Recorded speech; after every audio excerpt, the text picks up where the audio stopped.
اعوذ باللہ السمیع العلیم من الشیطان الرجیم من حمزہ ونفخہ ونفثہ۔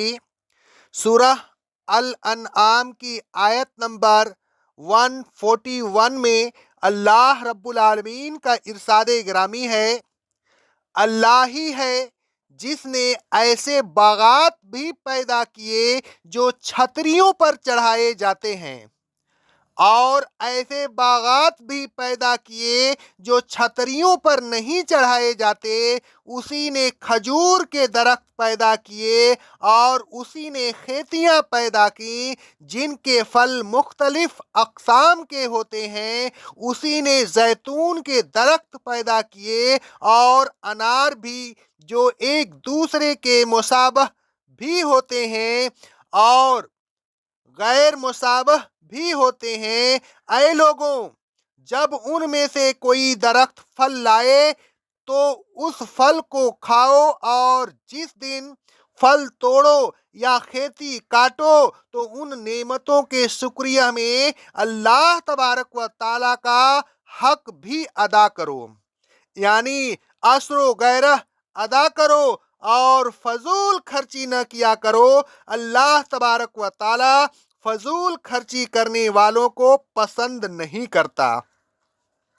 اللہ تبارک و تعالیٰ نے اپنی توحید کے اثبات میں اپنی تخلیق کا ذکر فرمایا۔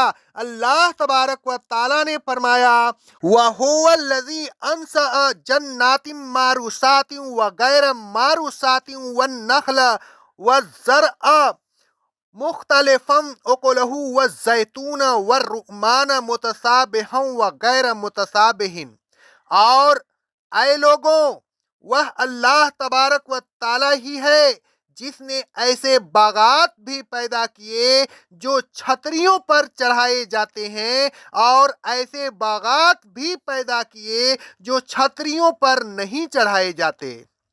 اسی نے کھجور کے درخت پیدا کیے، اسی نے کھیتیاں پیدا کی جس کے پھل مختلف قسم کے ہوتے ہیں، اسی نے زیتون کے درخت پیدا کیے اور اسی نے انار پیدا کیے جو شکل و صورت اور مزے میں ایک دوسرے کے مشابہ بھی ہوتے ہیں اور غیر مشابہ بھی ہوتے ہیں۔ یہ سب اللہ تبارک و تعالیٰ کی کاریگری اور اس کی قدرت کی نشانیاں ہیں۔ اللہ تبارک و تعالیٰ کے علاوہ کوئی شخص یہ کام نہیں کر سکتا، تو پھر ان چیزوں میں سے اس شخص کا حصہ کیوں لگایا جائے، کیوں اس کی نظر و نیاز کی جائے؟ ان چیزوں میں سے نظر و نیاز کا وہی حقدار ہے جس نے ان چیزوں کو پیدا کیا۔ کُلُوا مِمَّا ثَمَرِهِ إِذَا أَثْمَرَ۔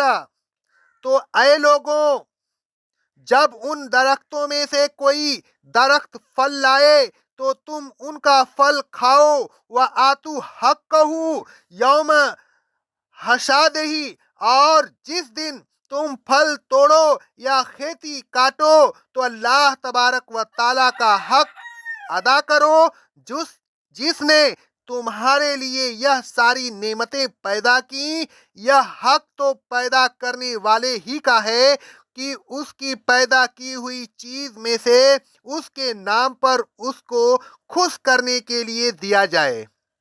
جس نے پیدا نہیں کیا وہ اس بات کا حقدار نہیں ہے کہ اس کے نام پر کسی چیز کو دیا جائے۔ اللہ تبارک و تعالیٰ اس چیز کا واحد حقدار ہے۔ اس کے حق میں کسی دوسرے کو شریک کرنا شرک ہے، اور شرک سے بچنا بہت ضروری ہے، اس لیے کہ مشرک کی بخشش کبھی نہیں ہوگی۔ اس آیت میں اللہ تبارک و تعالیٰ نے پھلوں اور کھیتیوں میں سے اپنا حق نکالنے کا حکم دے کر اس حق کی ادائیگی کو فرض قرار دیا۔ اس حق سے مراد زکوٰۃ ہے جو اللہ تبارک و تعالیٰ نے ہر فصل پر مقرر کر دی۔ آگے اللہ رب العالمین فرماتا ہے وَلَا تُسْرِفُوا إِنَّهُ لَا يُحِبُّ الْمُسْرِفِينَ، اور اے ایمان والوں، اللہ تبارک و تعالیٰ نے یہ نعمتیں تمہارے لیے پیدا کی، تم ان میں سے کھایا کرو لیکن فضول خرچی نہ کیا کرو۔ اللہ تبارک و تعالیٰ فضول خرچی کرنے والوں کو پسند نہیں کرتا۔ اللہ تبارک و تعالیٰ فرماتا ہے سورہ بنی اسرائیل کی آیت نمبر 26 اور 27 میں، اور رشتہ داروں کو، مسکین کو اور مسافر کو ان کا حق ادا کرتے رہنا، لیکن فضول خرچی نہ کرنا۔ فضول خرچی کرنے والے شیطانوں کے بھائی بند ہیں، اور شیطان اپنے رب کا بڑا ہی ناشکرا ہے۔ ظاہر ہے کہ جو شخص مال دولت میں اسراف کرے تو پھر اس کے پاس اقربا، مساکین، مسافر وغیرہ وغیرہ کے حقوق ادا کرنے کے لیے کیا بچے گا، اور کیونکہ ان کے حقوق ادا کرنا بھی بڑا ضروری ہے، لہٰذا اللہ تبارک و تعالیٰ نے فضول خرچی کرنے سے منع فرما دیا۔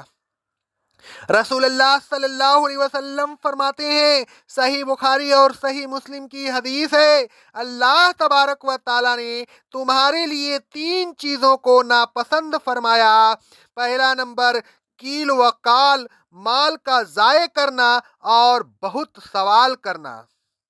اے لوگوں، اللہ تبارک و تعالیٰ کے پیدا کیے ہوئے پھلوں اور کھیتیوں میں سے کھائیے اور اللہ تبارک و تعالیٰ کا شکر ادا کیجیے۔ اے لوگوں، جس دن آپ پھل توڑیں یا کھیتی کاٹیں تو اس دن اللہ تبارک و تعالیٰ کا حق ادا کیجیے، یعنی زکوٰۃ ادا کیجیے۔ اے لوگوں، اپنے اخراجات میں فضول خرچی نہ کیجیے۔